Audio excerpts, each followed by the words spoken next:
আসসালামাইকুম গাইস, আজকে চলে এসেছি নতুন একটা জায়গা।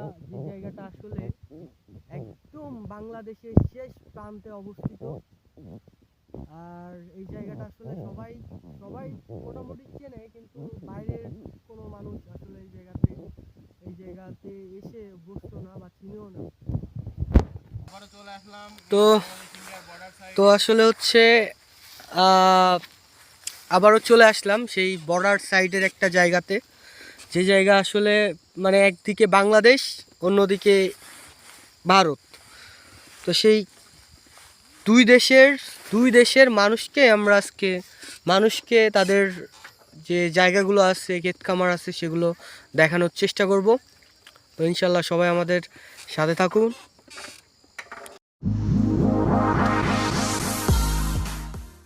তো ভিউয়ার্স, দেখেন, আমি যে বললাম ইন্ডিয়ার সাইডে আমরা এসেছি আজকে।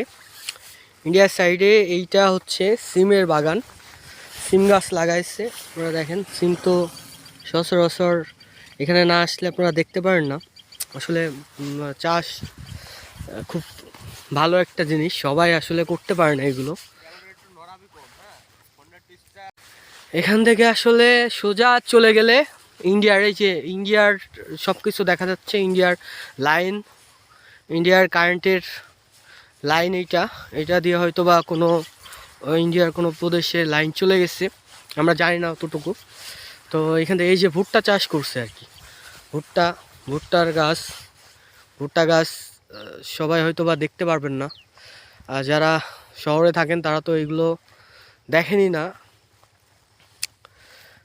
তো ওই যে সিম নিয়ে চলে যাচ্ছে, এগুলো হচ্ছে ইন্ডিয়ার মানুষ, ইন্ডিয়ার চাষাবাদ নিয়ে চলে যাচ্ছে, হয়তো বা কোথাও বিক্রি করবে। কৃষক ভাইরা আমার সিম তুলেছে, হয়তো বা সিমগুলো নিয়ে বাজারে যাবে। বাজারে যে পরিমাণ মতো টাকা তারা পেয়ে যাবে, হয়তো বা সেই টাকা দিয়েই আমাদের দেশের অর্থনীতি আবার সচল হবে ইনশাল্লাহ। তো দেখি, তারা গেছে আনতে, আবার আসুক, তাদের সাথে কথা বলে দেখি আসলে কি বলে। এই যে মাঠ, এই মাঠ থেকেই আসলে ফসলগুলো নিয়ে তারা এই যে একে একে করে সাইকেলে করে নিয়ে আসছে, হয়তো বা বাজারে নিয়ে যেয়ে বিক্রি করবে। এগুলো বিক্রি করার পরে টাকা পাবে ভাইয়েরা, সেটা দিয়ে হয়তো বা তাদের সংসার চলবে বা কোনো কিছু হবে আর কি। তো চলেন ভাইয়ের সাথে একটু কথা বলে দেখি আসলে সে কী নিয়ে আসলো বা কী করতে। ভালো আছেন ভাই? কি এটা? কপি মাঠ থেকে তুলে নিয়ে আসলেন? ও, ছেড়ে দিয়েছে, কেটে নিলেন? কি করবেন এগুলো? গরু খাবে। যাক ভালো। কয়টা গরু আছে ভাই আপনার? এখন 10টা আছে। 10টা গরু আছে ভাই, তাহলে তো আপনি একটা খামারের মালিক। হ্যাঁ, 10টা আছে। এবার ওই বাড়ি বান্ধা হয় তো, ওই জন্য আবার এক বাড়ি খাওয়াই। ও আচ্ছা। তো গাইস দেখেন, আপনারা আসলে সে ভাই হচ্ছে যে মাঠ থেকে গরুর খাবার নিয়ে যাচ্ছে, তার আসলে 10টা গরু আছে। ভাইকে দেখে আসলে বোঝাই যাবে না যে সে একটা খামারের মালিক, অথচ তার যে অবস্থা, সেই অবস্থান থেকে তার ধারে কাছে যাওয়ার মতো ক্ষমতা একটা মধ্যবিত্ত ফ্যামিলির মানুষের নেই আর কি। তো যাই হোক, ভাইয়ের সাথে কথা বলে আমি কতটুকু সিম আসলে তারা তুলেছে সারাদিনে। ভাই, এক বস্তায় কতটুকু সিম আছে? 1 মণ করে আছে। কেমন দাম, কেমন কি দাম পাচ্ছেন এখন? কেমন দাম তাও আনুমানিক? এখন দাম কালকেও 7 টাকা করে দিয়েছি। 7 টাকা বিক্রি করেছেন? শুধুমাত্র 7 টাকা কেজি? শুধু 7 টাকা।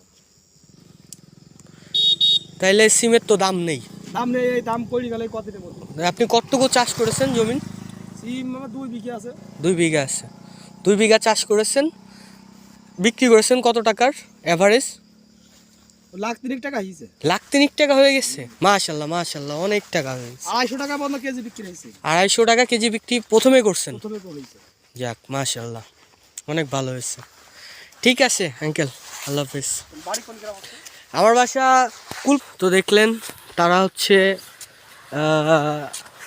শুধুমাত্র জমিতে চাষ করেই